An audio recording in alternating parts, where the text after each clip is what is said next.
আমাদের কেন্দ্রে নির্বাচন করছে, অনেক কঠিন নির্বাচন করছে, লোকের ফেল করেছে, বক্তব্য দিচ্ছে, এই সমস্ত বক্তব্য রেকর্ডও আছে। দুর্গ একজন সন্ত্রাসী ব্যক্তি, উনির বক্তব্য আর উনি যা কার্যক্রম আজকে ৩-৪ দিন ধরে করতেছে এই আমাদের শ্রীপুর উপজেলার মধ্যে, উনি আসলে সন্ত্রাসী লোক, উনি শিক্ষিত লোক না।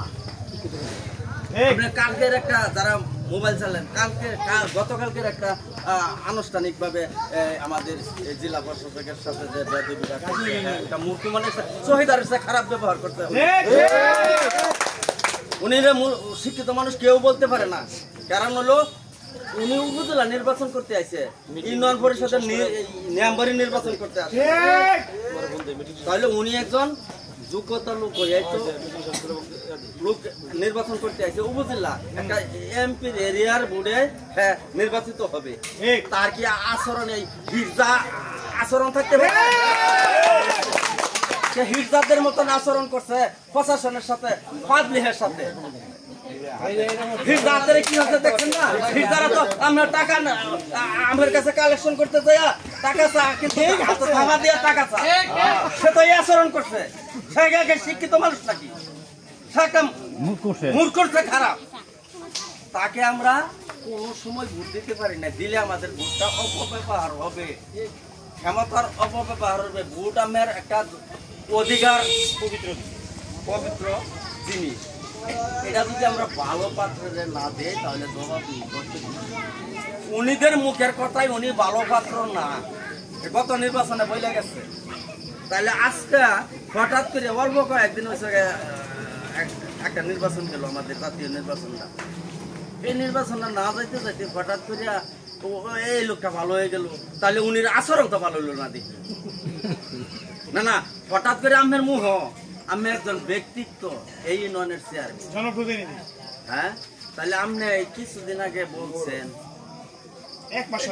ব্যক্তি ভালো না, উনি রাজনীতি করছি, রহমত আলী রাজনীতি করছি, রহমত আলী ভালো লোক ছিল, এদের ফ্যামিলির ভালো লোক না, এদের রাজনীতি করতে চাই না, করবো না। এইটা মোকাবেলা করিয়া টাকের ভোট চাইছেন, আমরা নৌকার ভোট চাইছি। আমরা কি নৌকার ভোট চাই অপরাধ করছি? তাই অপরাধী তো প্রমাণ হইতেছে। এখন আপনি নৌকা দেয়া এমপি বানায় সংসদে বাড়াই দিছে, মন্ত্রী হয়েছুন, ওখানে আইসুন ওই বাহিটা কার্যালয়ে যাবেন গা, এটা কি ব্যবহার?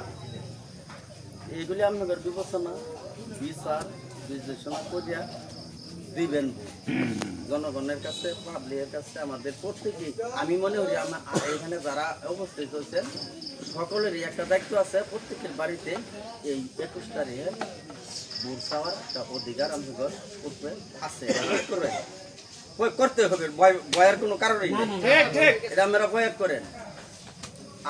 আর একটা দিক, আমাদের তো অনেকটা দিক সমস্যা স্বয়ং সম্পন্ন আমরা, কারণ আমাদের তেলাটি ইউনিয়নের বারবার নির্বাচিত চেয়ারম্যান, উপজেলা সাবেক চেয়ারম্যান, বাড়িটা তেলাটিতে।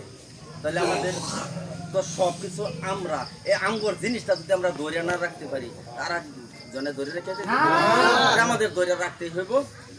যাই হোক, কথা বলবো, নেতা নেতা না, যাই বিচার কথা বলছি, এটার উপর আপনারা কাজ করবেন, যেন আমাদের প্রার্থী বিজয় হয়। এই যার দেখানো অ্যাক্টিভ আছে, যার দেখানো সুযোগ আছে, যার দেখানো কথা বলার সুযোগ আছে, সেখানে কথা বলবেন, বাইরে বাইরে পচায় দিবেন। এই 21 তারিখ কিন্তু সকলেই একটু কষ্ট করি, একটু কাজ করি, যেন আমরা যেন শরম না পাই।